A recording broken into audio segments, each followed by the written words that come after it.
All right, everyone, we are back with another episode of the Wodify Insider Series, and we are pleased to be joined today by Mark Fisher, the self-proclaimed unicorn guy here, as his title in our recording software. But I mean, to be fair, other people call me unicorn guy. Just to so we're clear here, Corey. very good, very good. It's it's a title that was earned by the community, not just Yes. given to yourself. But Mark is the owner of the Business for Unicorns, basically a consulting coaching business for gym owners, and the former owner of Mark Fisher Fitness, which I'm sure we'll get into the story of how he founded that and eventually exited that business. But Mark, so pleased to be joined by you. Thanks for Thanks. being here today. Thanks so much for having me on. Yeah, honor to connect. Well, we got kind of a little rundown here. There's a lot to cover, so we'll dive right in. And I'm going to tell you right off the bat, I'm not going to have you reiterate your entire origin story. You have a pretty awesome YouTube video that does just that, so we can even link that down below in the description of the video where folks can check that out. But I do have a couple of more targeted questions about that the phase of your life, if you could humor me a bit. The number one thing I took away from the YouTube video that kind of describes how you accidentally became a gym owner was just how atypical the whole story was. Yes. It's a very different background. In it, you mentioned how you were a theater kid, you were an actor of various types before, kind of had fitness on the side that eventually became your main thing. So my question to you is, if you were to take the whole MFF gym business and the founding of it was a movie, there'd have to be one moment that was just the most absurd in this entire atypical journey to becoming a gym owner. What's the one moment where you're like, man, if someone knew this happened and then, however many years later I exited this business and it grew to be successful, what's that moment?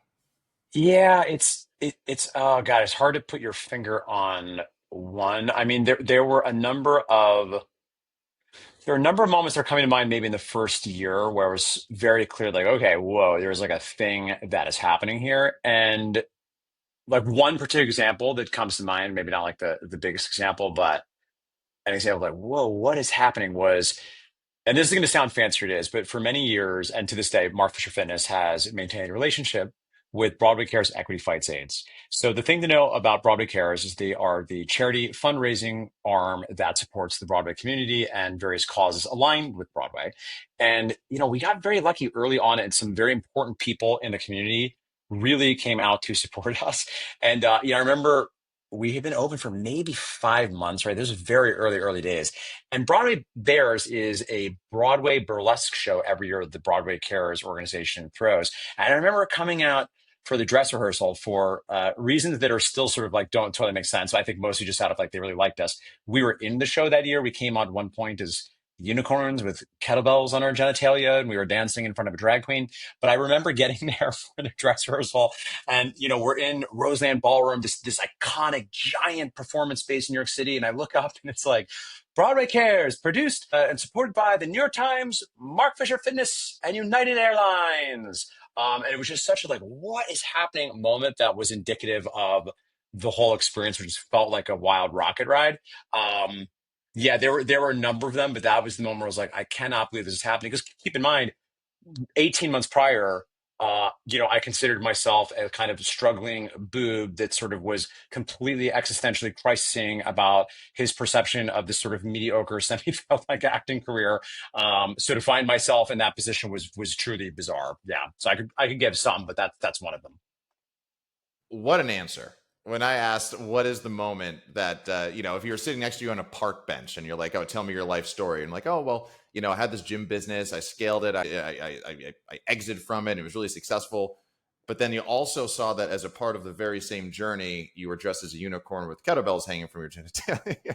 Yeah, What an yeah, answer. Well done. I yes, think you yes. understood the Thank you. spirit of that question perfectly. Yeah, yeah, yeah, Thank yeah. you. Which is so funny because that's like, yep, that's Tuesday vibes. But yes, I imagine many gym owners have not had the opportunity to rip off their kettlebell G-string in front of hordes of thousands of screaming gay men and women. But I recommend you consider it.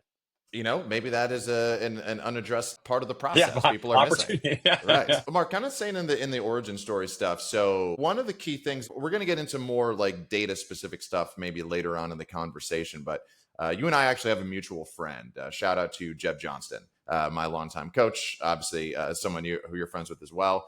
And I actually let him know that we were going to be talking here. And he said he might be the only guy worse than you when it comes to getting lost in data that he's ever met.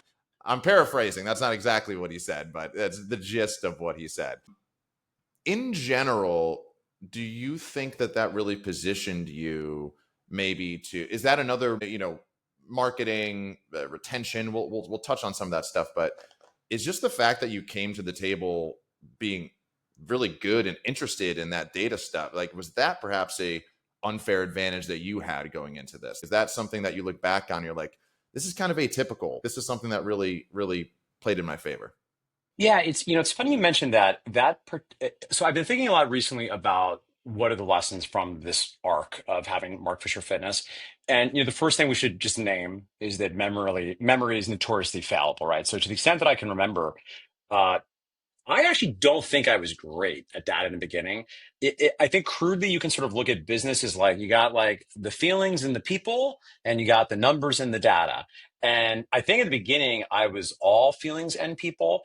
I will say, having now also much of my professional career given me the opportunity to work with a lot of gym owners, I do think it suddenly became a strength. And it is interesting because I think at the beginning that wasn't the case for me. I think the thing where maybe I am different than a typical gym owner is once it became clear to me that I need to understand that, I think I had some latent aptitude for that. Like I was somebody, as an example, like my classes in high school were like, I was not, didn't always feel great in some like biology, but like math and English were like the game, like the theater stuff and like the number stuff. Those both were my jams. And in fact, I can remember like an early, not even that early story of MFF, right? But here's a story I think that elucidates this. When I first started speaking, okay, I had the opportunity to speak a lot of places and it's cool. And at that point in particular, the main thing I talked about was the main thing I knew about and cared about, which was culture, right? And not just brand, not just like the ninjas and the unicorn, all the colorful affectations of Mark Fisher Fitness, but things like values and how you instill that in the client experience and how you use that to drive community, right?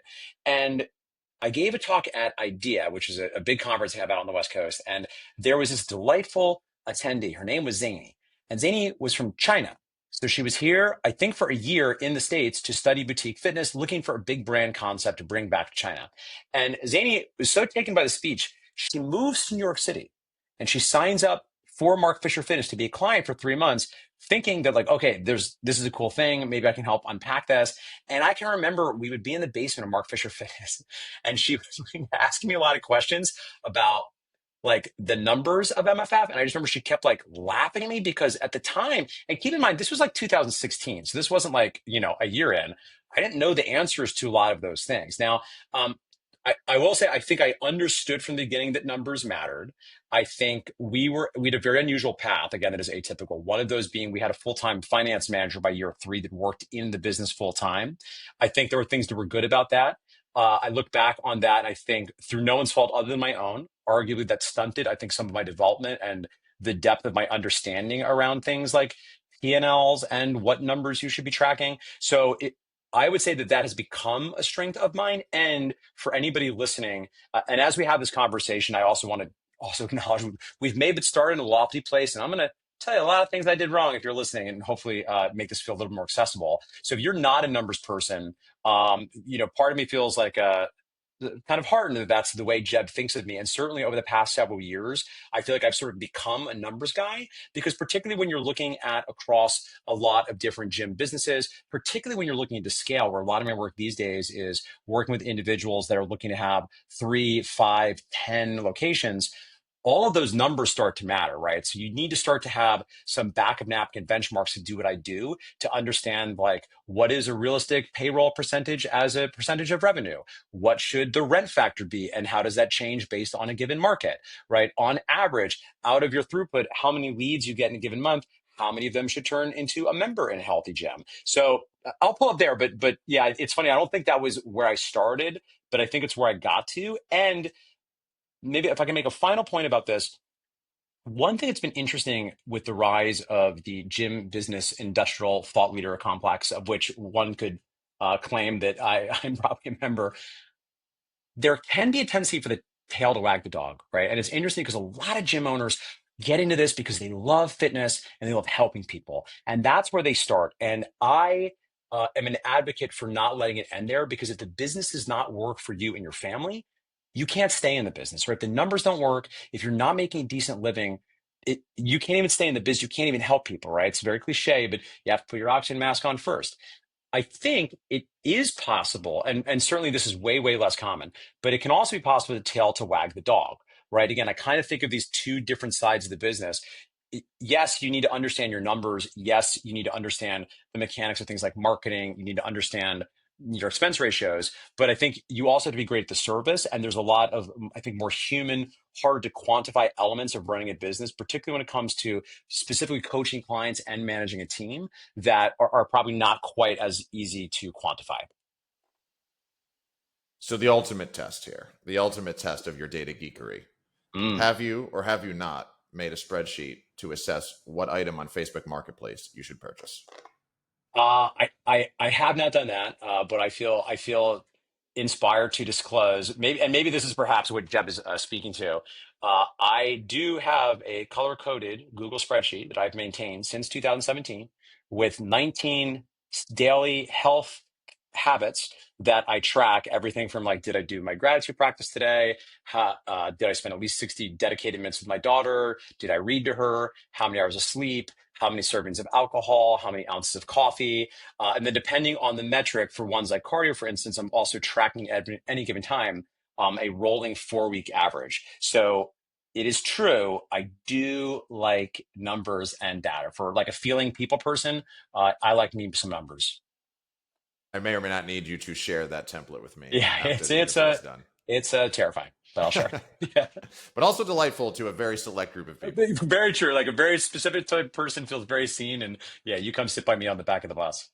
Excellent. Well, before we kind of jump into the nuts and bolts stuff, I did have one last question for you that actually kind of I like asking this question to a lot of our guests, but it seemed very relevant after watching your origin story video too. So in the video, you talk about how the gym wasn't a sort of natural inclination for you. It came as almost as a place of stability later in life because you're in this.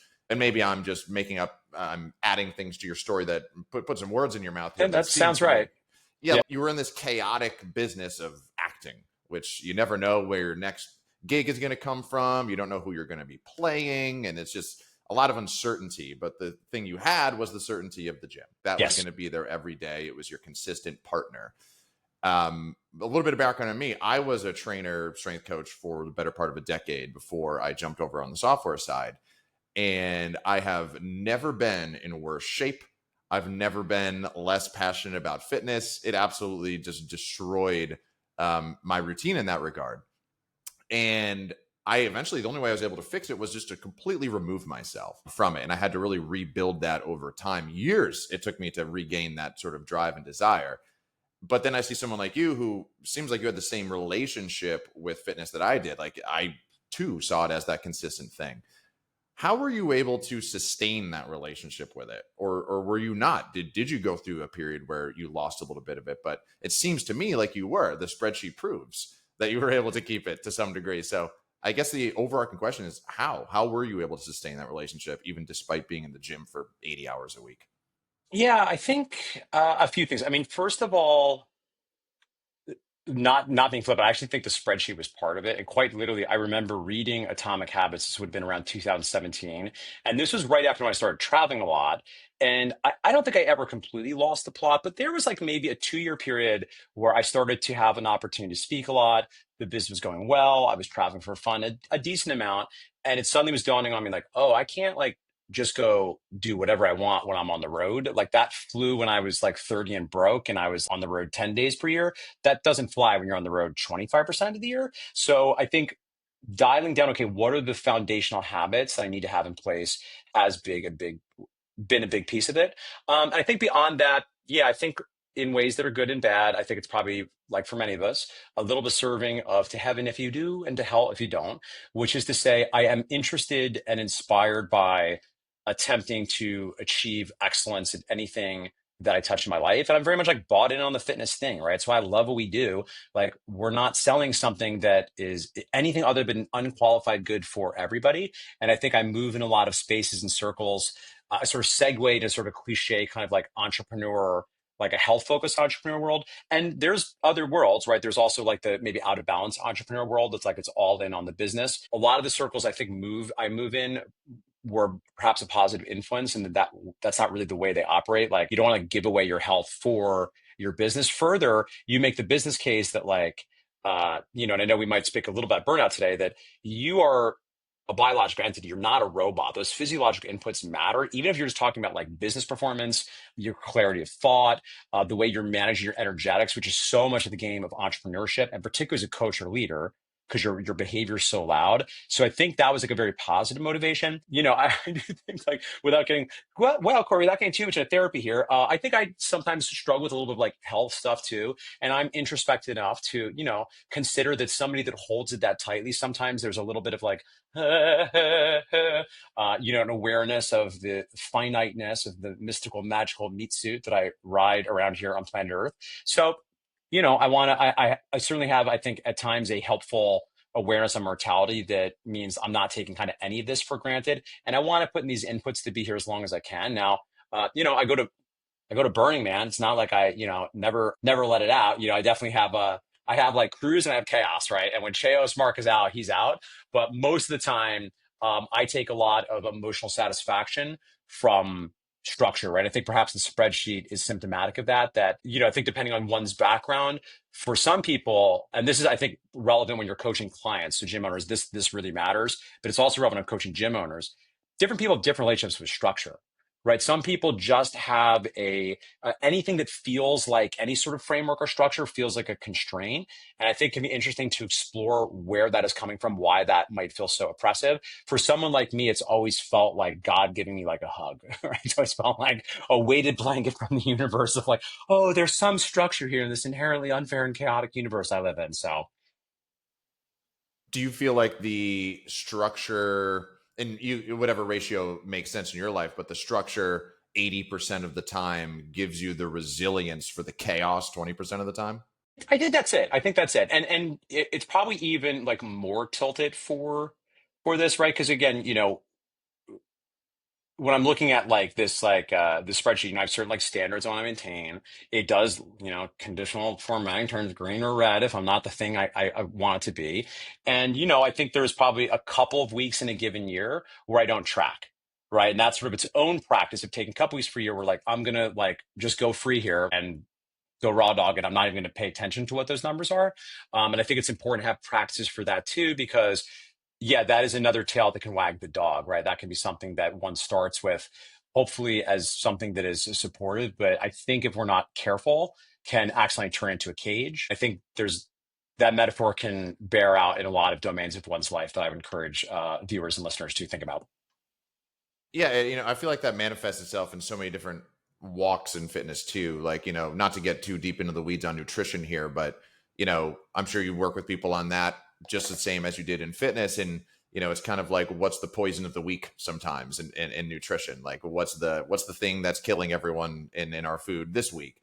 And Right, and right, right. while it's great to for people to be mindful about their eating and to prioritize healthy foods and things of that nature, I think at some point it almost just becomes a cage. Like if this thing is bad and this Yeah, thing is bad and this thing is bad, the thing you tried to make a positive intervention with by eating healthier and avoiding certain things, now, all you can eat is, I don't know, some really restrictive diet that ends up right, right, causing right. more harm than good. So I hear you there. I think that kind of pops up, again and again for, anything related to health and fitness. Totally agreed. Yeah, there is this concept of like orthorexia, right? This concept of like a over emphasis on quote unquote clean eating, which is in itself is a little bit of a problematic concept. I certainly understand what people mean by it, but when you look at that, most foods aren't really functioning in a binary. There's it's a little more of a complicated spectrum, but yeah, we'll pull up or we could probably talk a lot about that too. For sure. Well, let's get into the meat and potatoes of what you do with gym owners and what you did as a gym owner. So, a couple different buckets to address here. We've got, and ironically enough, this is kind of how we structure our product demonstrations for new customers.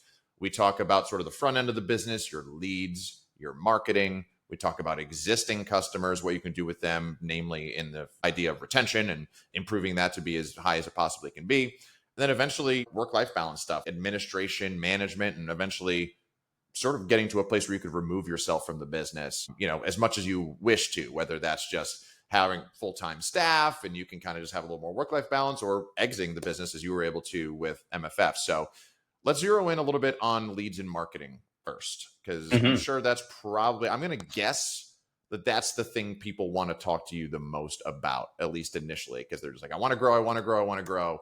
Yes. What's, leads and marketing, what do, basically, I'd imagine is kind of the question they have there. So is that the first thing that you do with new clientele who come in? Is it examining the incoming stream of customers and leads?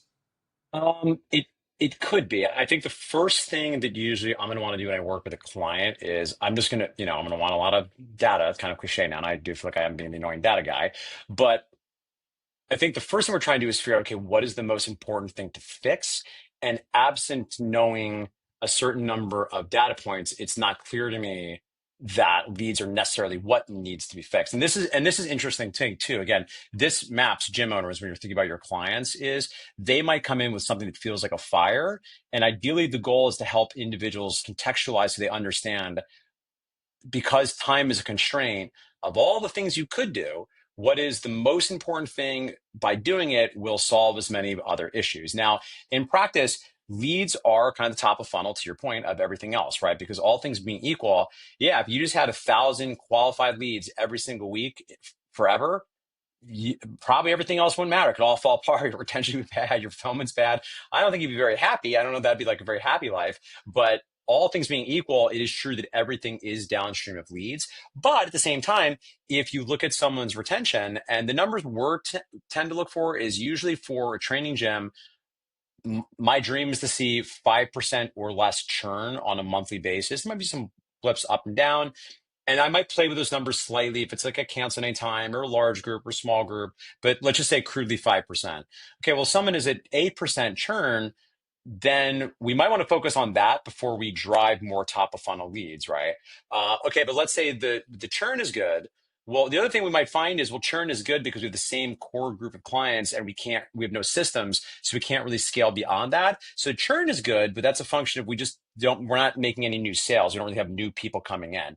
Now, this is, I think, the situation a lot of people find themselves in when they're running what I call the Trainer Plus model. So the Trainer Plus model, this is not meant to be pejorative, by the way. This is a fine place to be. It's where I was for a long time. There are sometimes people that call themselves a gym owner, and you're not a gym owner. But if you only have a base of 7 personal training clients, and you basically keep those clients, they don't ever leave, and you periodically get a new one, and you periodically lose one, that's sort of a different animal I'm talking about here, right? So to be clear, I'm talking about, in most situations, somebody that has their own dedicated facility and usually has 30 to 50 clients, usually but not always in some sort of group format, because in my opinion, for most clients, but not all, that is the best solution for the client, for you, the gym, for reasons of both behavior change and finance.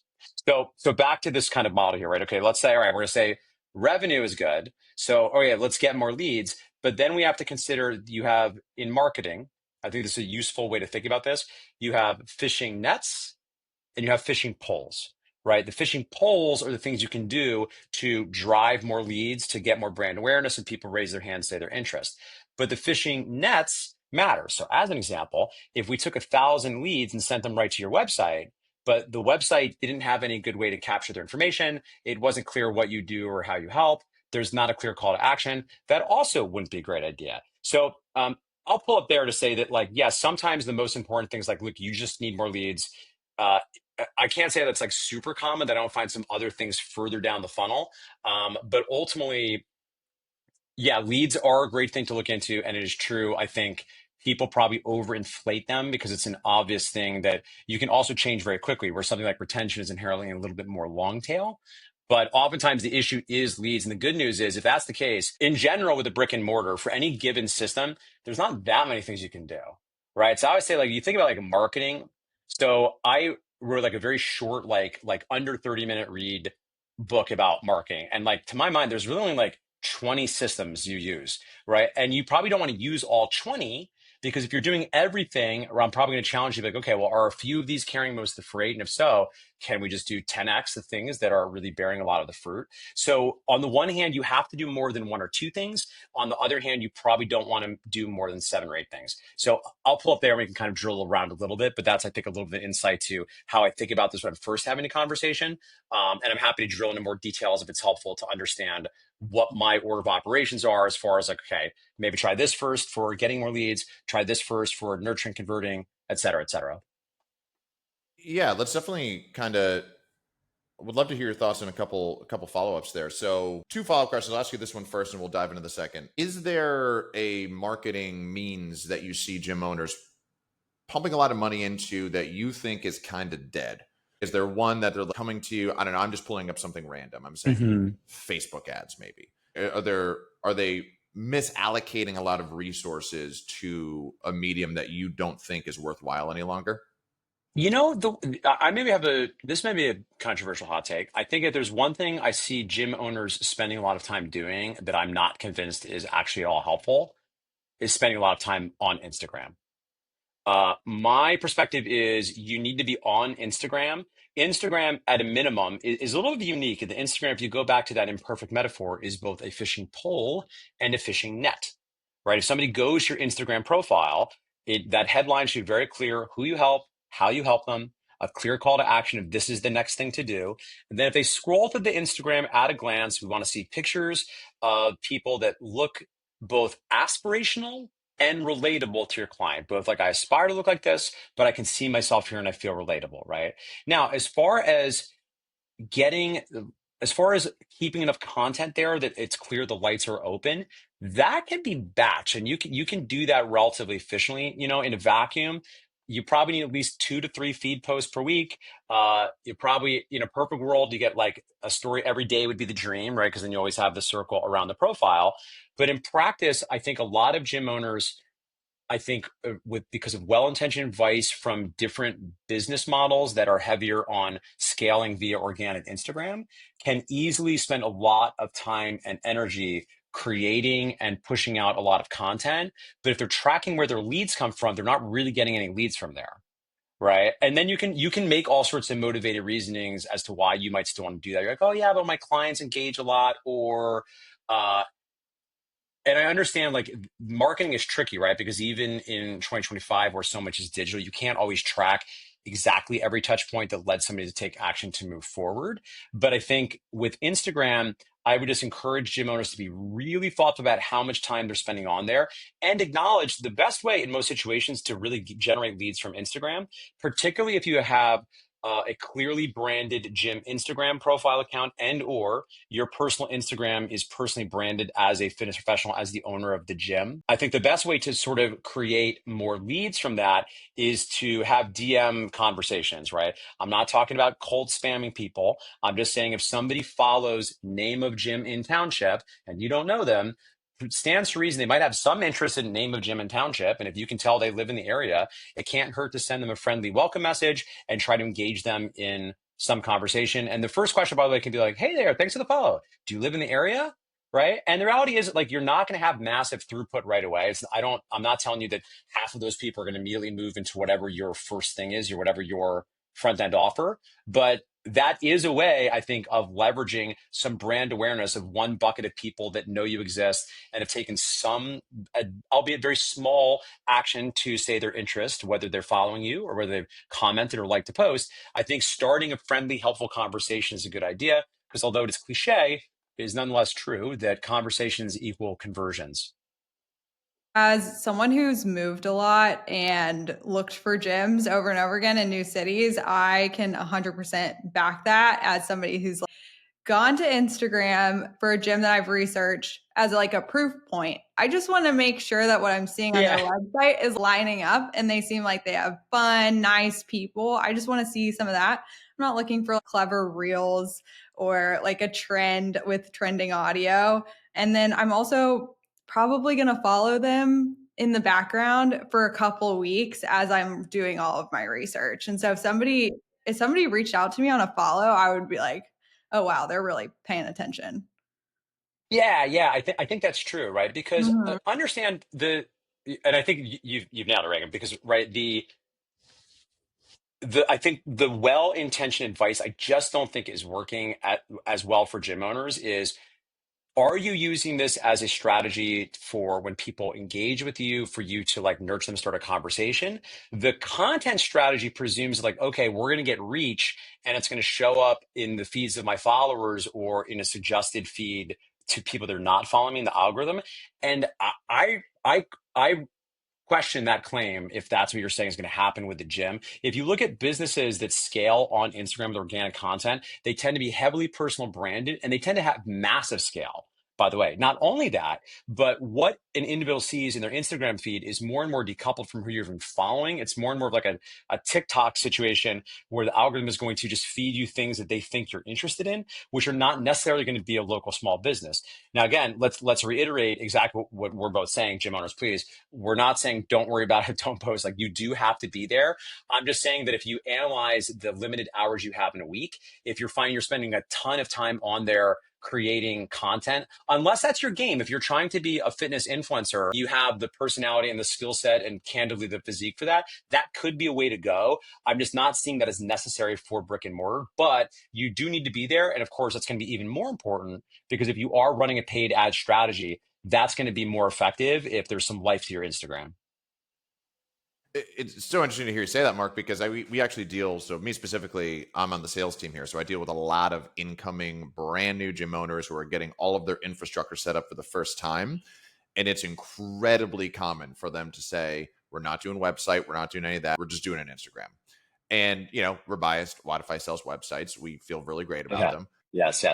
It just, in my sales journey, being in not selling, but being sold to, kind of echo what Regan said there. I actually kind of do the reverse. I will go to their Instagram and then their website, because that sort of was like their digital business card 2.0, right? Like, 100%. need to see the website because everyone's on Instagram. I know you have to do that, but it just seems to me that extra step of investment and also having a professional website really is that double verification. It's like two positive data points for the consumer to know that this is a business to be taken seriously. Cory, 1,000,000%. how are you finding them in order to even get to their Instagram?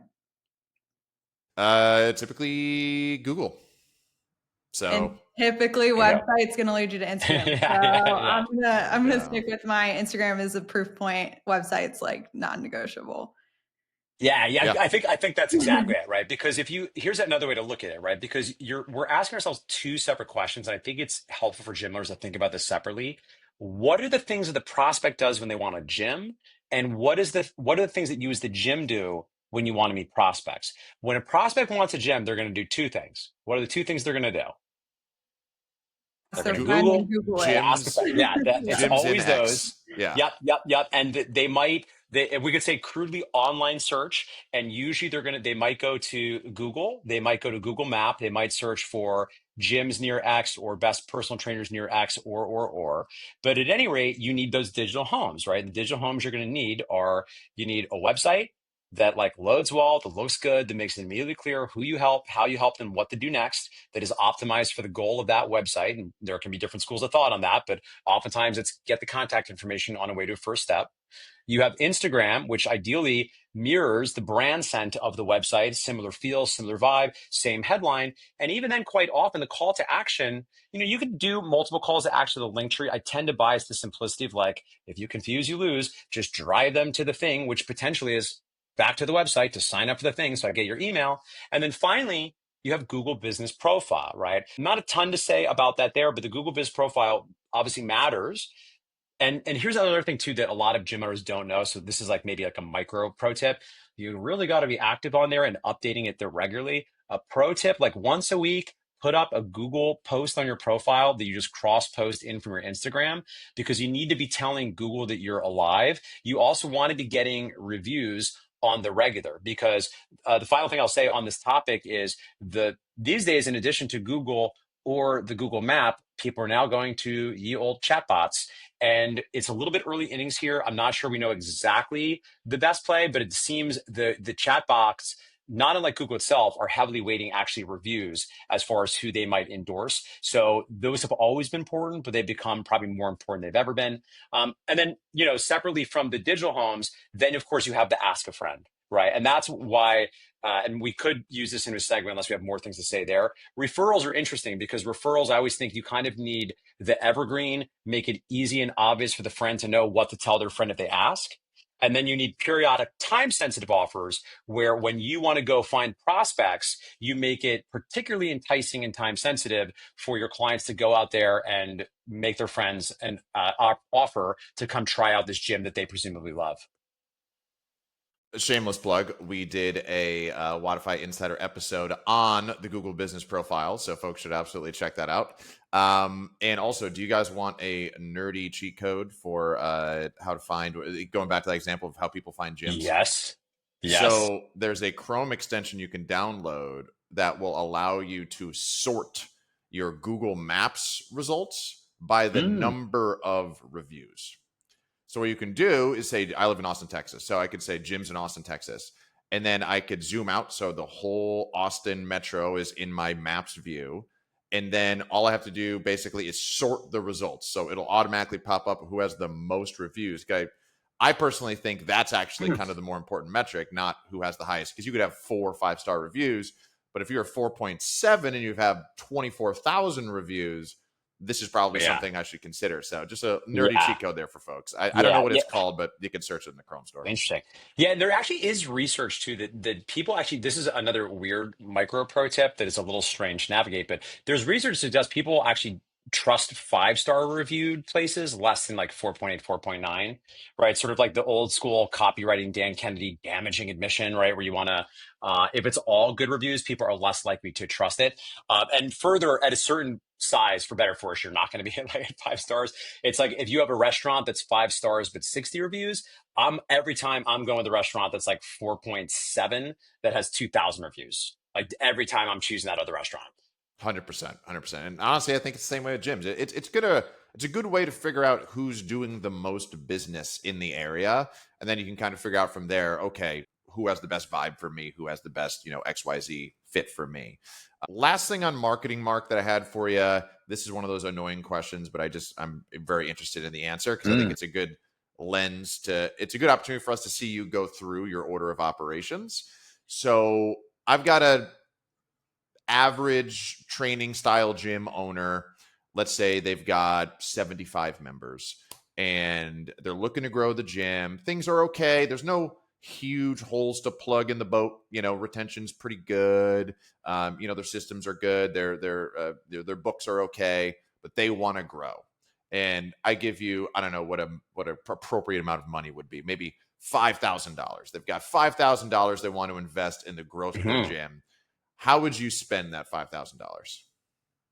Oh gosh. Well, funnily enough, the first thing I'm actually going to do, and this is like, I think so key for everybody listening because it's very rare. I mean, a gym owner that doesn't do this, and it's basically free, is the first thing I'm going to have them do is pull together their contact database of everyone that they've ever worked with, everyone they have a relationship with, because most gym owners have a lot of leads of former clients, of people they talked to who didn't come in, that you could go make an offer to tomorrow for free. And if you made a decent time sensitive offer, I'm not talking about crazy discounts. I'm not talking about giving away the house. I'm just talking about give them a specific reason to take action to come in. A lot of you right now have like 3 to 5 clients that you probably could get in the next couple of weeks to just drive them right in a low barrier offer. And for this hypothetical gym that has 75 clients, if you sign up 5 new clients tomorrow, depending on what your lead flow is, that's going to be meaningful, right? So that's probably the first place I would start. From there, when I think about things that are truly going to drive new members, the 3 biggest pillars I tend to think on with gyms are going to be the time sensitive referral offers, right? And remember, I want to say that that's separate from your evergreen offer. We can, have conversations about what's best for various gyms. But, again, we're talking about money. You in theory should be willing to pay a decent amount of money for a referred client that signs up for a friend. So that's not direct cash out of pocket. But if I were in your shoes, and I might suggest that we do something like tell the member, if the member brings in their friend, they're going to get we'll both give your friend half off their first month and then half off for you if they come in, right? Or maybe even give the member a full month off, right? If you do the math of it and you understand fancy marketing term, if you understand your cost per acquisition, a referred member that's likely to stay around a long time, you're willing to pay for some money for, right? And in a lot of markets, it's going to be, in some situations, it's going to be less to give away a free month to one member for that awesome member than spend the amount you need to spend to get the number of leads you need to get to drive those leads into an actual membership. Okay. So that's the referral piece. So the limited time referral offer would be something like bring a buddy week, right? Which of course is gated because you're not doing it all the time. Maybe do it twice per year. And it gives your friend a reason to take action, because when people could do things whenever, they do them never, right? So now back to this $5,000 bucket, right? So let's say we're doing the referral thing, we're talking to old leads. I still think in most markets, most of the time, a paid strategy is going to be helpful. I think it's usually in a lot of markets, if you do the math, even though it's a lot of work and it's very annoying and you have to do a lot of follow up, the cold Facebook or Meta, I should say, leads will lead to better throughput than Google Ads. Now, I should note, you really have to test that. That's not the case in every market.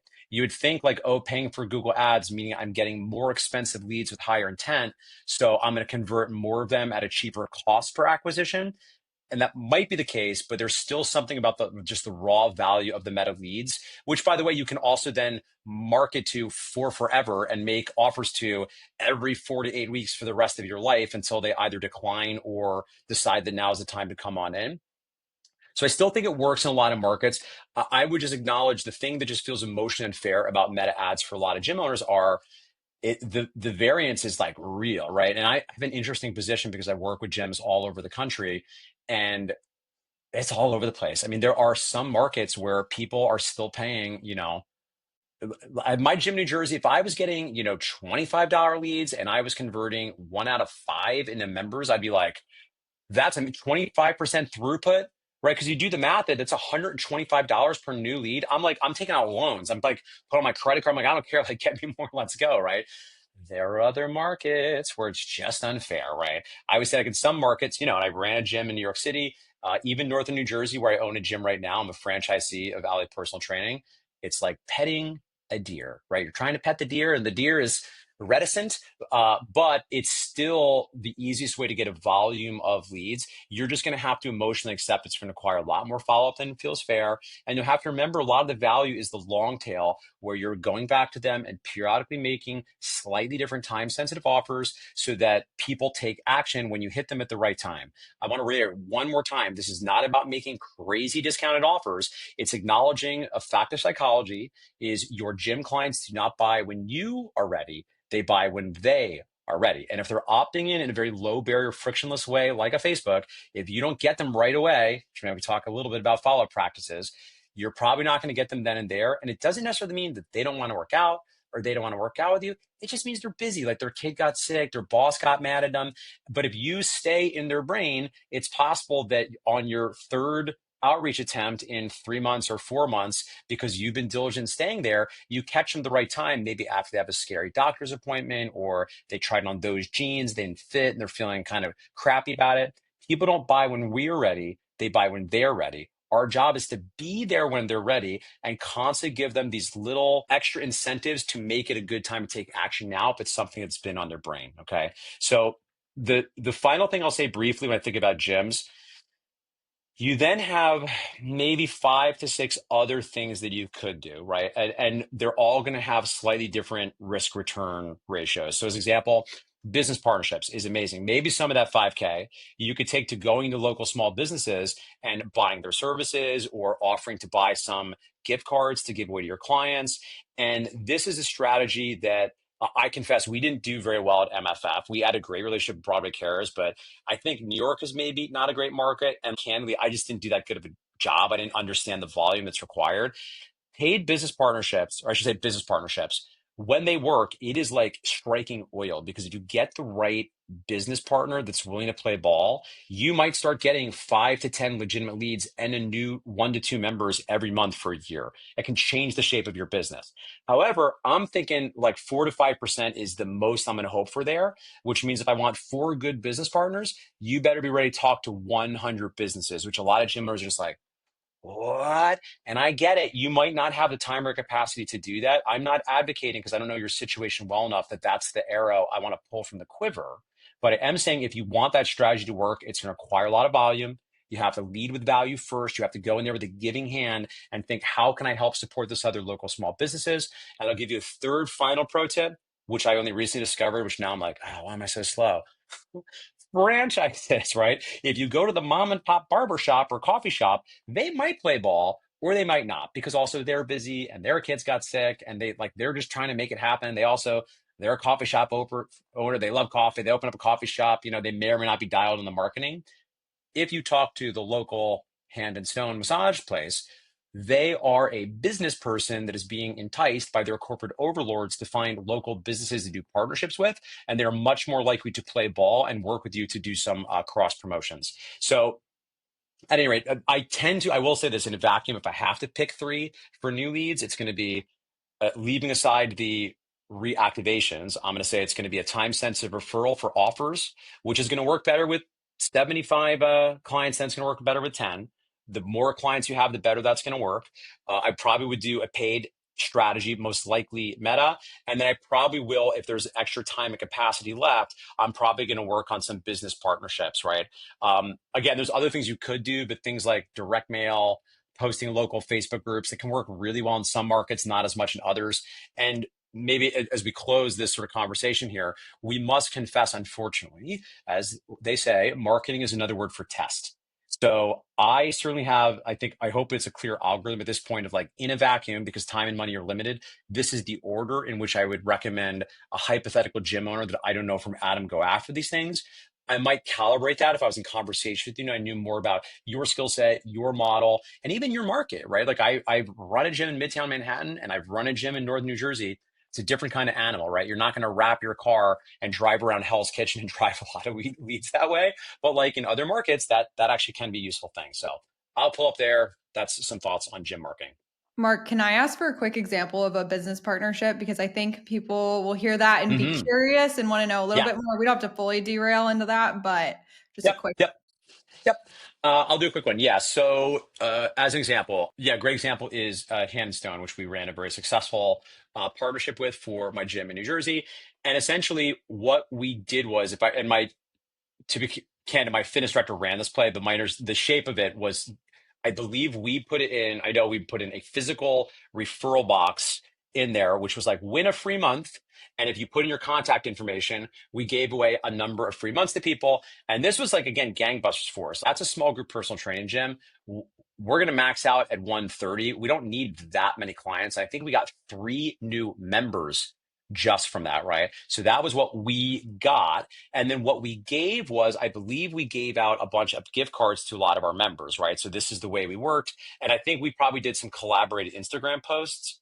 That's kind of the gist, right? So you're thinking about what's valuable for this business owner. Oftentimes it is some sort of introduction to your clientele base or your audience.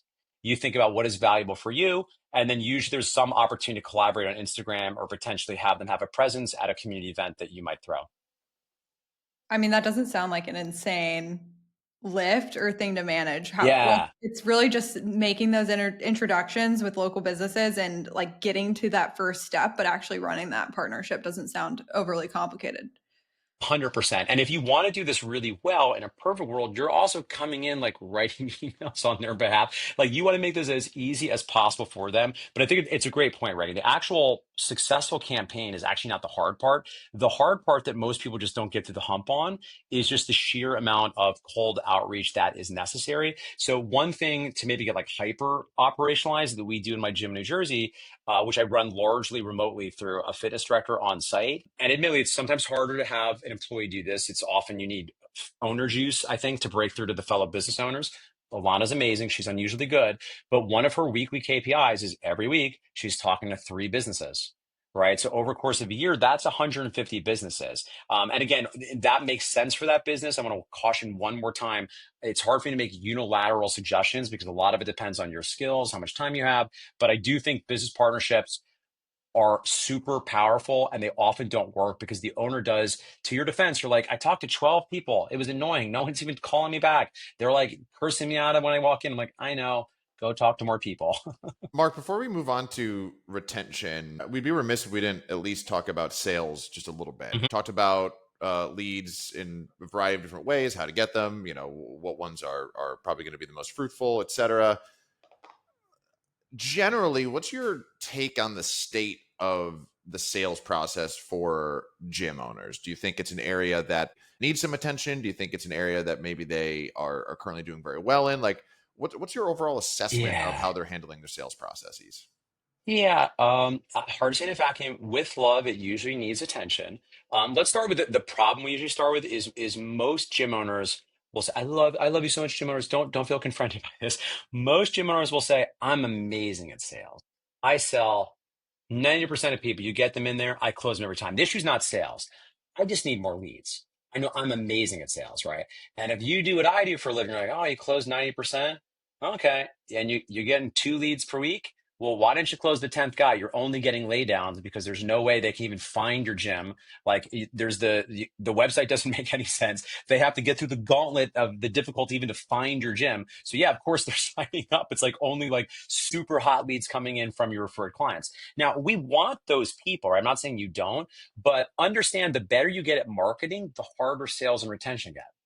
This is another thing that is like an unfair fact of reality. Like gravity is going to drag the better you get at marketing, right? When you go from 3 leads per week to 30 leads per week to sometimes, I have some clients that do heavier volumes that do 50 leads per week. It's not as common in the States, but at gravity, every point is going to make everything harder. You're going to have to do more follow up on the front end. You're going to have to be more sophisticated in the sales conversations. And then these people are colder when they're starting. So your fulfillment and onboarding needs to be all that better for them to stick around for the long haul.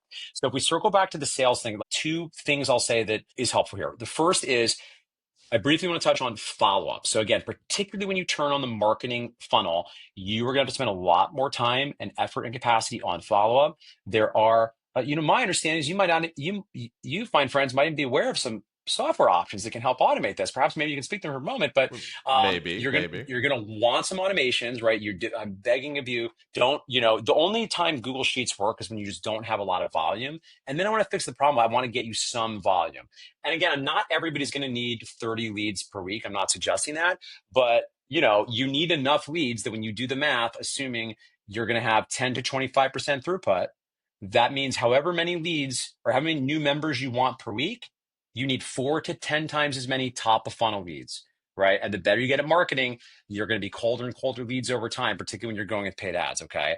So that means we have to follow up hard. And the key things about follow up are you need to call immediately. And I get it. This is hard. Real world, listen, if you're like a single unit owner and you don't have staff to help you, might not be able to do it. You're going to be in session sometime, but you got to stop, drop, and roll. If it's all in a reasonable work hour, we have to call them immediately, ideally like a double call so it goes through. And then you need to use automations with text and email outreach that also go out pretty quickly. So if they prefer to communicate that way, some people don't pick up the phone in 2025, they're able to do that. I prefer in a vacuum, if I'm speaking crudely, I tend to think of your first 14 days, I call you a freshie. And after that, you're my ghostie. And if you're a ghostie, I don't mind because you're coming back around the door into my bucket. So I'm going to follow up every 4 to 6 to 8 weeks. I'm going to give you a periodic offer, which again, not crazy discount, another version of probably the low bear offer, but I'm just making it seem a little different. So if you're ready to buy, I'm ready to receive you. But this first 14-day window, you're my freshie. Now, one of the biggest evolutions in my thinking, and I think unfortunately the mark in the past, even like 3 to 4 years, 3 to 4 years ago, I would have said like, you got 14 days, make sure, and you still said you follow up for 14 days. It's very rare in 2025 if you don't get them in the first like 2 to 3 days that they're going to come through. I'm still going to be following up with some individual texts, emails, double phone calls over that 14-day window. But these days, I tend to prefer you really front load the first 72 hours and particularly the first 5 minutes, if at all possible. Because particularly if you're doing paid ads, you're going to have the discouraging thing. You're going to yell at your vendor, right? Like, they're going to yell at me. It's like, I tried ads and they said they'd never even heard of me. Like, I know. Do you ever opt in for a Facebook thing and forget about it 5 seconds later?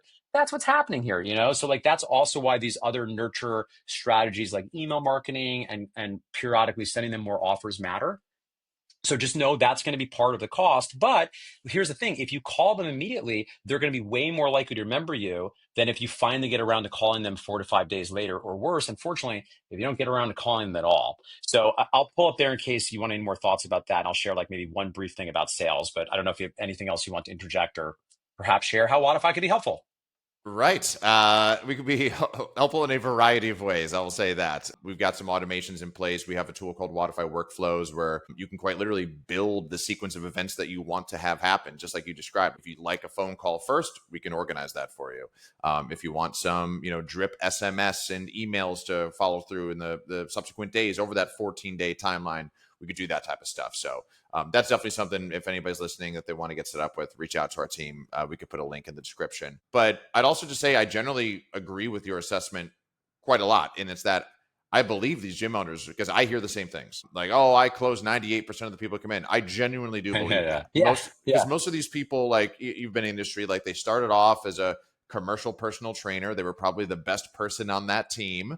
They had the biggest book of customers. They took that private. They maintained that and nurtured that and eventually started business. So like, it seems like if you follow that in reverse order, of course they were really good at sales. That's why they got to where they are and have this book of clientele. But to your point, it's also the follow-up and just the general organization of the sales process that we would like to help with, because I think that's the area that probably needs the most attention for most gym owners. Yeah, because particularly when you're dealing with those colder leads, price without value is cost. Price without value is cost. And what this means is if you don't have some moment to have a conversation, and by the way, this also I think aligns with coaching. Like I don't find this is not like blue, you use leisure suit, used car salesman moves, right? This is like coaching centric. The person has taken some action. Clearly they want something, but they're often, to their defense, they're not even always clear what they want, right? And I know that can be hard in those conversations. So part of our role as the coach is to move them through some, system of conversation to help them get clear on, okay, what is it you want? Why does that matter to you? Depending on your system, maybe a little bit of like, why does it matter? What might be the cost if you don't get that? Potentially some drilling down on why don't you have it now? What's been getting in the way? What have been the obstacles? Then you're going to need some system of building value, right? Explaining how what you do, assuming that it does, creates those outcomes and or overcomes those obstacles. Depending on your model, this might be, if it's in a sports world, it might be a sports performance assessment. Maybe you do a movement screen. Maybe you do a mini workout. Maybe the whole thing happens on Zoom and you're just like talking them through what your model is. And importantly, linking back the things in the words that they said, what they care about, the goals they want, and the things that have gotten in the way in the past, and letting them know, hey, you said your issue was you kept getting bored. So that's exactly why we designed this program, to avoid boredom. And we do that by ... right? We change the workouts every whatever your system is, right? And this stuff matters. I realize I don't want it to sound like blah, blah, step 3, profit, like, just say whatever you need to say. I'm not saying that at all, right? I'm operating under the foundation that you're great at what you do. And so let me just say it out loud. Okay. And then finally, then we want to make some offer, right? We want to make a prescription. Again, a lot of different ways that can be done. I like an A/B offer, right? Where it's like, I think based on everything you said, based on your situation, we're going to do this. If money was no object, I have you do this thing. Or if that's too big of a commitment to start with, we can do this. Which of these would you like to get started with? And again, we're leaving aside some complexity. You could potentially do some pre-qualification in there where you could, early in the conversation, maybe ask about budget or some other things. And you might also be in that first conversation, whether it is a phone call, a Zoom, or an in-person meeting, depending on your model, you might drive them into a front-end offer, because in most situations, you're going to have them do a thing before they do the real thing. Let me say it again. You want them to do like the first thing before you do the ongoing thing. Most people are not signing up for a 12-month commitment outside the gate. And again, that can look like a lot of things based on your model and your skill set. And my favorite in 2025 is have the first month be a cancel at any time offering. Even if you have a 12-month thing, the first thing is just have them in a cancel at any time offering that's going to roll into it. This way, you only have to have one sales conversation. It's not wrong to have a front end offer. A lot of gyms I work with do. I have for a long time. There are some advantages. It's an easier sell, to be honest. But oftentimes, the challenge of a front end offer is you then have to have another sales conversation. And what a lot of gym owners do is they like try to, there's not a great software. Like you text me like, hey, do you want to keep going for the thingy? Or you could try to get them, and then I'm going to make the membership, which is going to be this other thing, but that's going to start at such and such, unless you tell me otherwise. That's okay, but a little bit clunky to say. So, again, there's a lot of different, I think, methods you could use here, but the principle is, unless you have a dedicated conversation with them to help them understand what it is that they want, help them optimally connect with some emotion around the way that their life might be different, and then make a clear and compelling offer to move forward, you're just not going to make as many sales. You won't have as many people move forward with you. Love that. Love that. So now we've reached the point. We've talked quite a lot about, I'll be general and say how to stand out. We talked a lot about how to stand out. Now we're going to talk about how to keep the people, how to keep the people that you've gotten into the business. And I guess my first question, because like I looked into MFF, I saw your videos. Would you say this is where you, like, obviously you guys had success in all these different buckets that we're discussing. Clearly you found a way to get leads and you found a marketing strategy that works. Would you say that the retention and the culture of the gym is where you hit it out of the park the most? Like, is that really your killer app? Yeah, it really was. And I think, like, frankly, again, particularly when you think about the initial aptitudes, I think it probably was retention and coaching. I feel like I'm pretty operationally minded, hence the spreadsheets, for somebody that ultimately has come to love the marketing stuff. Because the marketing stuff, to be honest, I feel like I didn't really need to figure out till the end of the 2010s. Because frankly, we were so shot out of a cannon, and we had a unique opportunity in that we were very entrenched in the Broadway community, which, like, unique in the world, is a community of thousands of people that are all organized around a specific geographic neighborhood.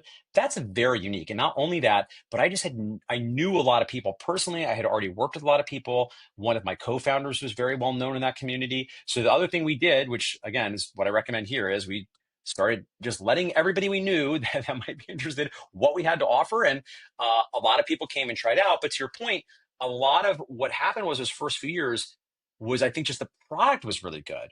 Right. So I'm happy to drill down on this a little bit. And I have I have a bucket of like some action steps that you could take here about some things I think are valuable outside the session.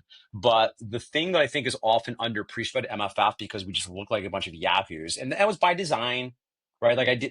I maybe didn't understand a lot of the finer points of like actually driving leads, but I understood brand, right? I understood like what Seth Godin calls purple cows. Like, oh, I bet if this will be funny if let's get a picture of me oiled up in a loincloth, riding and dragging through the cosmos, shooting lasers out of my hands. Right? Like, I kind of knew, like, oh, this is a good idea.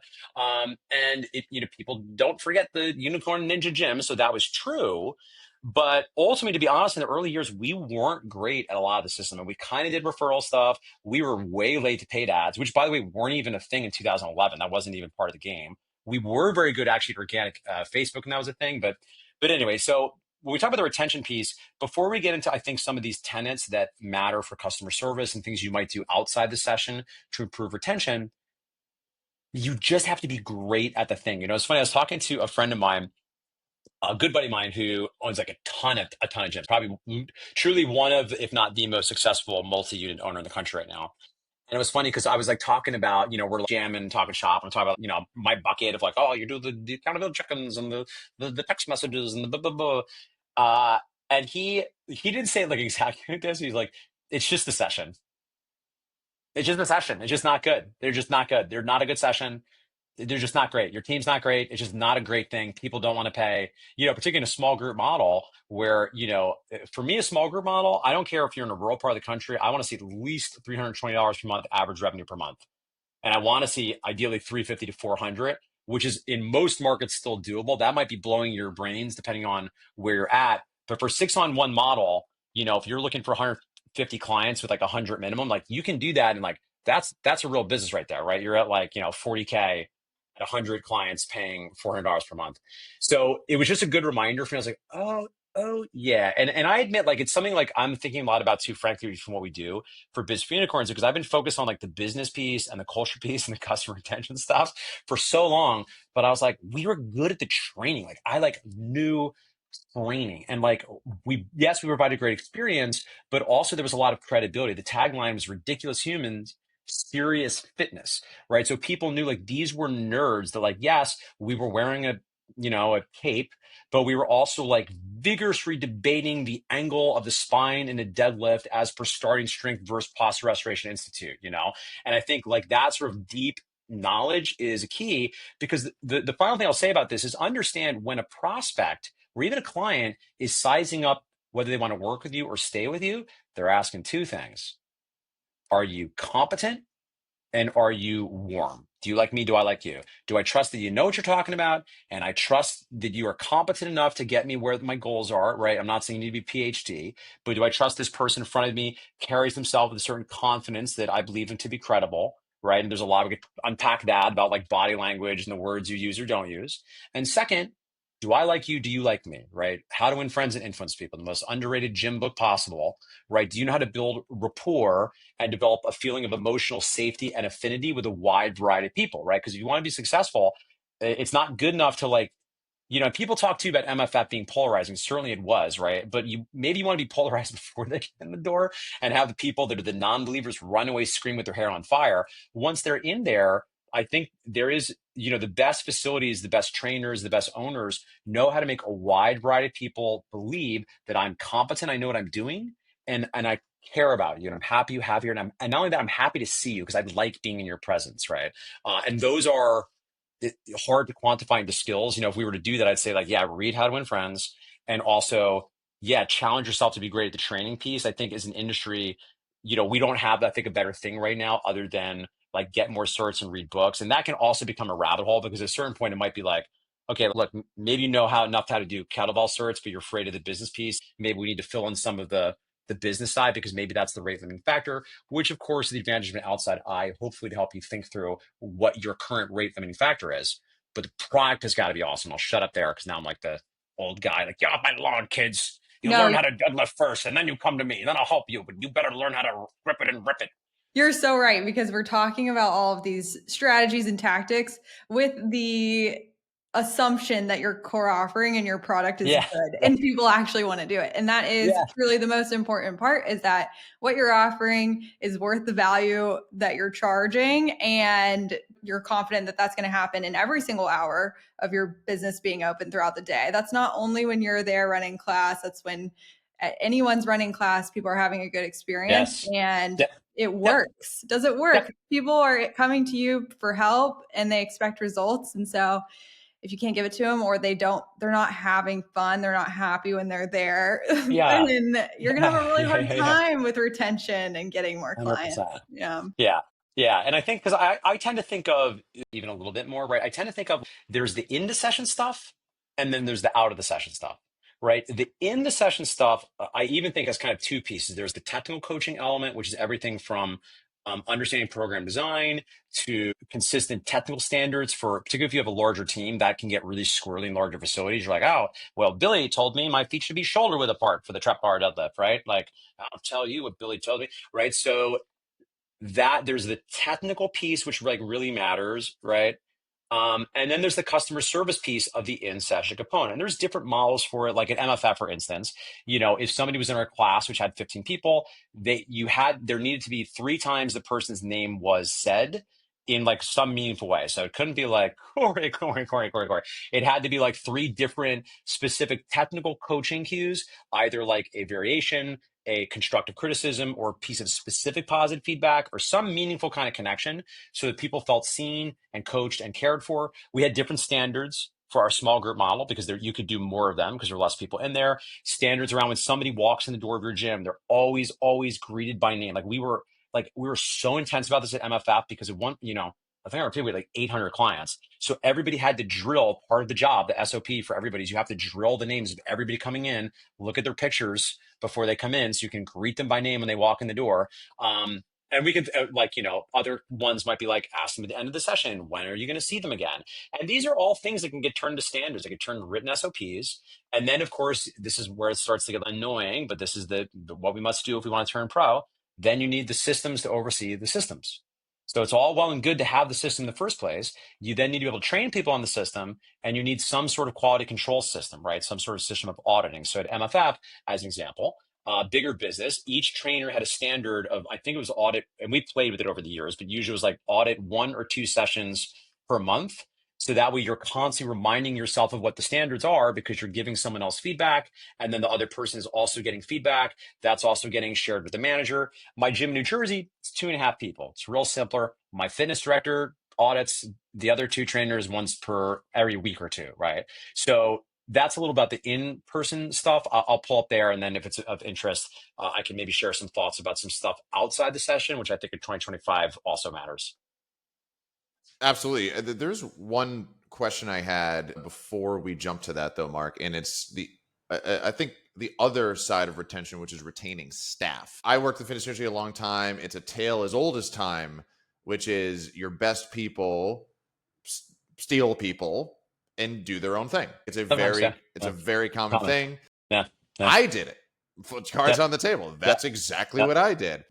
How did you prevent that from happening? Were certain incentive structures in place? Yeah. Did you allow people to do it and thus they were less likely to because they just really appreciated you and what you'd done for them? Like, what was your Yeah. your tactic there? Yeah, you know what? I do think we did that better than most. I don't think we did it flawlessly. Yeah, I'm sure maybe other monkey business happened. I'm not aware of. There was only one situation where it happened. I think there were a few pieces to that. And we could have probably a whole, and maybe we should sometime, a whole separate podcast about like leadership and management. I mean, a lot of it was, I think, like really drafting off, really having the most like high integrity, meaningful relationship with the people. And that can look like a lot of things. I think it's partly is how you conduct each other personally. Part of it might be the way you compensate and like take care of people. There's probably unfortunately like a ceiling on that at a certain point, like more money or like a 401k or health insurance or paid time off, all of which we gave at a certain point probably doesn't lead to more loyalty. I think a lot of it just comes down to like the relationships you build with each other. It's almost easier to place like MFF because, I tried to make it clear. And again, maybe there was tons of it happening. I was just oblivious to it, how much it like impacted everybody else. Right. Like, and making it clear, like we're all working together to do this thing. And it was like tricky because that was like the very challenging part of me too, for over the years. It really kind of triggered me. I almost felt like being like almost like both a like brought up my my wife asked me like, do you mind if I hook up with some of your friends? Was like one piece of it, but also um just logistically, just like was brain drain to always be like the person would be like, okay, well, we don't offer a 12-week, whatever, this kind of nutrition coaching program. So it'd be okay if I offer it, right? Or, so there were many like micro businesses that, rode MFF, like uncharitable, you could say parasites. I don't think of it that way at all. Like nobody meant poorly, but yeah, what happens is trainers would be like, oh, I have an opportunity to make more money. I can either sell something directly to clients. And at a certain point, I just kind of had the kibosh on. I was like, look, there's no way for me to keep cutting Solomon's baby here. That's just not an option for us. But we also like never really had like a hardcore non-compete. So people wanted to work elsewhere as a part-timer. That was fine. They always had to give MFF dibs. I think it was clear, like I never want to get in the way of somebody making more money. And I also tried to talk people through. We actually would talk people through like a rather, I think maybe too elaborate if I think about it, explanation of why this worked that way. It's like, just to be transparent, like, look, you're always going to be incentivized to cut out the rest of us because the client is going to say, hey, I hate MFF. I'm never going there anyway. Why would you not just have my money? I hate Mark Fisher. I hate Mark. Like, let's just do this other thing. They're not losing anything anyway. You might as well get this extra cash, right? So you're always at the risk of that kind of conversation happening with the client. And again, it's very easy for motivated reasoning to convince yourself like why that's okay. So I would sort of have to talk them through why, like, yeah, you're always going to be incentivized to do that. So don't do that. And if you do, like, I'll fire you immediately. Because the other, strange situation, calling dollars to donuts here in this very candid conversation, is what a lot of people do is they would essentially, put together this like untaxed, I'm sure we would say like kind of tax profit, like extra like grand to $2,000 per month that they don't have to report because they've got this basic income coming in with payroll managed taxes and some money towards health insurance and a 401k and all that kind of stuff. Which again, listen, it was also always my belief of like, I don't get to control what you do outside of here. Right. We may talk about like my unusual approach to like dating clients, which we got lucky, I think maybe because we were just like an older staff and a lot of people in relationships. I was always like, you can't do it here. Like, can't do it here. Can't get in the way of the business. But like, you're adults. Behave with our values, right? Behave in ways that are reflective of high integrity. And again, easy to say. I think we always had an unusually actually older staff comparatively. A lot of people in partnerships. I think if I had a bunch of 23-year-old bros, maybe it would have been a different stance. See some aggressive head nodding to that. So anyway, that was, I think, how we approached both keeping trainers from doing monkey business on the side, but also I think how we handled retention. I want to share one more thing because this might save a lot of grief. I just did a podcast recently, which might be worth looking. If you go to Biz for Unicorns, it'll be recent-ish, presumably, about the early leadership failures of MFAP.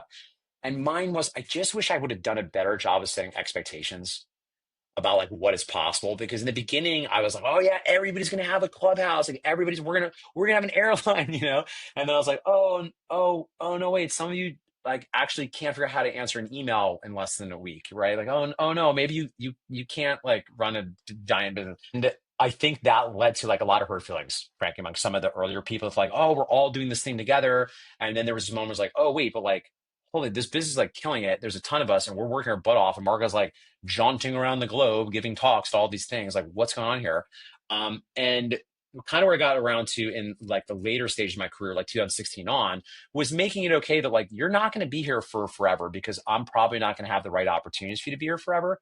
I hope I'm wrong. I hope you grow at the exact right level at the exact right time, that I need the right opportunity and that you have the exact skills and the interest in doing what I need you to do. But other than that, let's have a great 2 to 3 years together with you as an awesome trainer. I'm going to pay you as well as I can. I'm going to pour all my love, care, and attention to you so you can become the best professional and human being you can. So I can be so proud of you when you go off to whatever your next thing is. I will say that is another thing that I will die on the hill. And I think anybody that works for me, I have 100 employees will back me up, is I probably was the least weird boss ever. When you're like, hey, I want another job. I'm not happy. I'm looking for other gigs. It's like, amazing. How can I help you? Because it's sort of like in a relationship, right? It's like, it only takes one person to be like, I don't want to be in the relationship.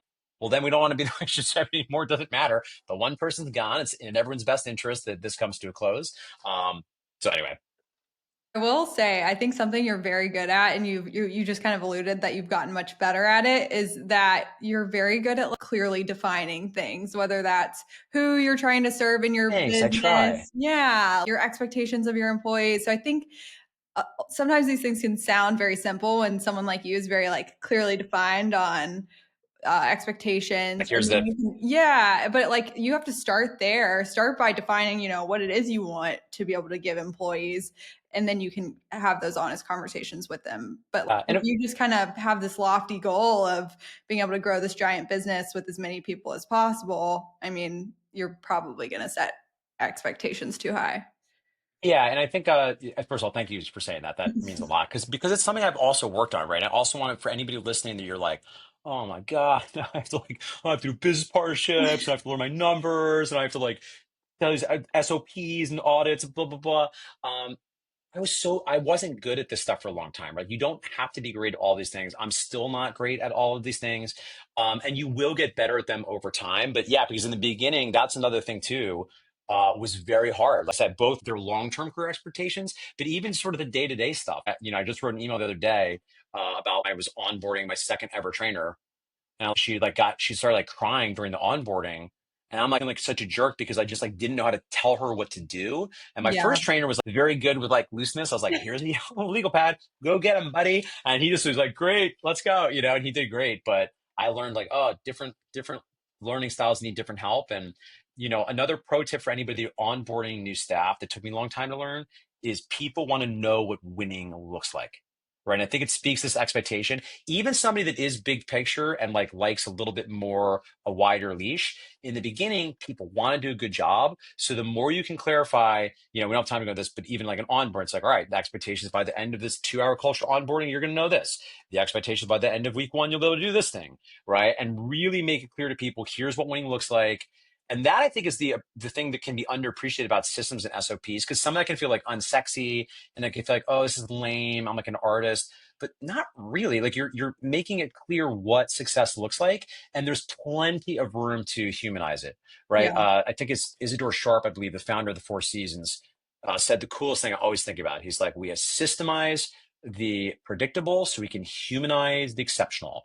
And when you're dealing with humanity and coaching, there's a lot of exceptional humanizing that is always going to be a part of the soup. Love that. Well, Mark, I was just going to say, first off, just a programming note. We're definitely going to have you back on because we don't want to keep you all day, but there's much more to discuss. So the last thing I want to talk about in this iteration, and we'll call it part one, I just want to zero in on brand. I think that's the thing I would love, because I think it's very interrelated to retention. And the most pressing question that's in my mind is like your brand. For those who aren't familiar with MFF, they should look it up, because your brand is it's very unique. It's unlike anything you've probably ever seen before in the fitness industry. It's very colorful. And I mean this as a compliment. It's very silly, like purposefully Yeah, it's silly. irreverent. And you know, polarization. Like I remember when I was like 16 years old and I was terrified of women. I read a book on dating, and it was like, you have to be willing to polarize. You have to be yourself. And that way, the people who really like you, you'll know. And the people who really don't like you, you'll also know really fast. And there's benefit to that. You want to figure out, are people, in your court or not, as quickly as possible. I feel like that's kind of what you did with your brand, right? Is that fair to say? Like, you were willing to be polarizing, and as a result, yes, you had systems to increase your retention, but your retention was really good, because if they weren't your people, they would never have even walked into the door in the first place. Yeah, it's interesting because when you think about brand, I thought a lot about this, right? Because obviously MFF is so unusual. Like, that's not really the model for just about anybody. It wouldn't be authentic. Most markets aren't big enough to niche exactly like that. Even New York City, frankly, it's not like the easiest thing. There've definitely been some downsides, to this, right? Because you can imagine, not a secret. You look at MFF, it's, a pretty strong cup of tea. So if I do like a direct mail to the local neighborhood, the 28-year-old finance pros are putting that glittery pink postcard like right into the garbage can. And that's okay, because again, we were like, I made it for a certain kind of person that was like my theater friends, that I wanted to make something for them, right? And while it is true that I think in business, I often is in a like Seth Godin thought, where it's like, okay, I made this for you, right? If you don't like it, like I didn't, I didn't make this for you. That's okay. It doesn't mean I don't like you. It's just not for you, right? I do think there's maybe a little bit more of a consideration depending on the size of your geographic market. If you have a brick and mortar brand, right? I think you need to be you. I think I have no help, as anybody's watched this long, to be kind of polarizing. It still doesn't feel amazing all the time, if I'm being honest. It was a source of a lot of sadness when I was in middle school. Like, for some people, they're just like, get this guy away from me. And it still doesn't always feel amazing. But I'm also at this point, like, this is what I got. The people that like it, like it. In fact, longtime MFF clients wrote a book called Title Show. There's a lyric in that show. I'm paraphrasing, but something like, I'd rather be 13 people's favorite thing than 1,000 people's 13th favorite thing. And I think that is something that has been very true for me. Now, we're thinking about how we apply this for a brick and mortar gym owner. Okay. So first of all, yeah, like I definitely have leverage in MFF and probably Business for Unicorns, a little bit of who I am, quirks and all, warts and all, in a way that is or is not someone's cup of tea. Okay. But I would note, I run a gym in New Jersey that I think is very well branded, that I'm literally running someone else's playbook where I've never met those members. They don't know who I am. I have nothing to do with that gym, in part because I just wanted that experience, because I'm most interested in like growth. Like, that's the core thing. I always want to learn. I want to get better at what I'm doing. I thought that would help me helping other gym owners. I think that it has. So I do think there's somebody said for you getting clear on your values and what matters to you. And your values quite often are the opposite side of the things that you don't like and the things you don't want. And there probably is a conversation for how explicit that is or isn't in your marketing.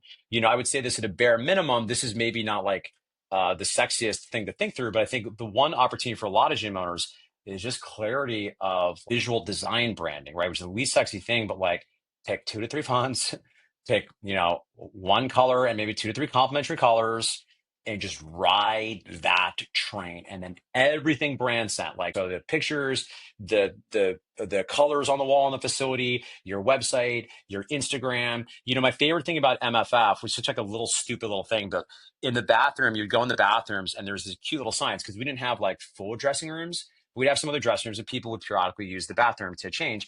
And there were just these funny, weird little pink signs. It was like, hey girl, if you have to change, ninjas need this other ...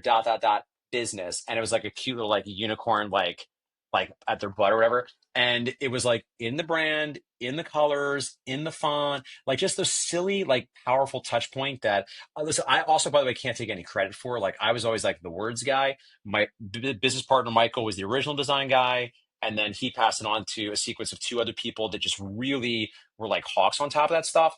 And I think that stuff really matters, particularly for small brick and mortar brands. On the one hand, I think you have an opportunity to leverage your humanness, that you're a human and you're a real live person and it's a small business, in a way that larger corporate brands can't.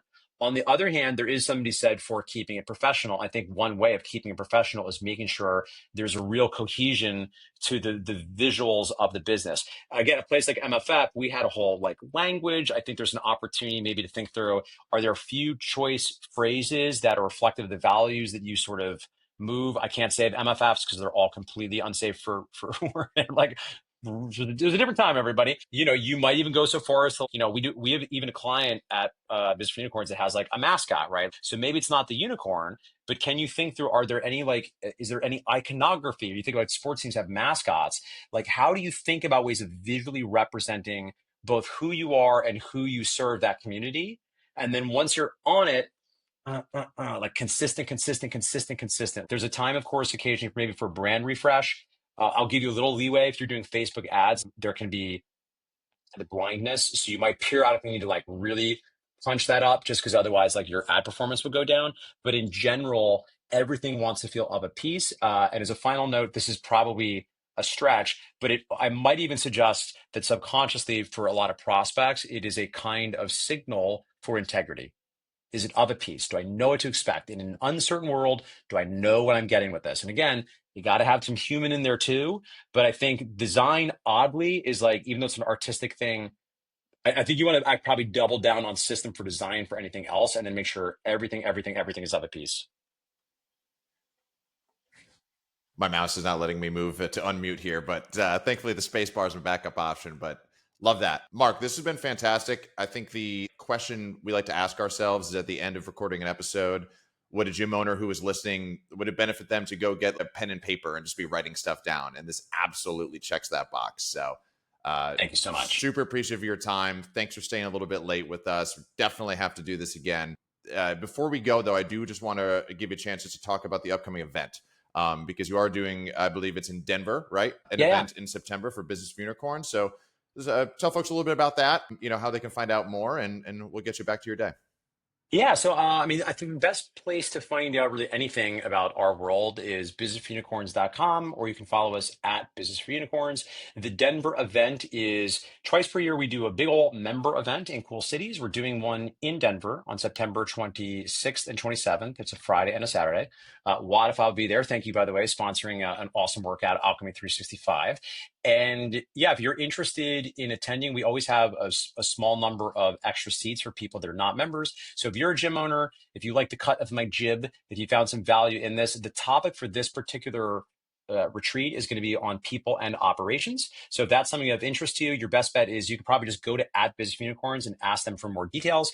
Or if you go to businessunicorns.com, you'll find there's a bunch of free resources on there, including, as I mentioned, that the marketing book I wrote. If you want a free digital download, you can go to jimmarketingsecretsbook.com. That's jimmarketingsecretsbook.com. If you download that, then of course you'll be on the email list and you'll find out any of the stuff that we do. Awesome. We'll be sure to link all that stuff in the description too, so folks can just click down below the video to learn more. But Mark, thank you so much for your time. Please send me your spreadsheet. And it was just a pleasure chatting with you today. Thanks for giving us your time. Absolutely. Thank you so much for this opportunity. Thanks, Mark.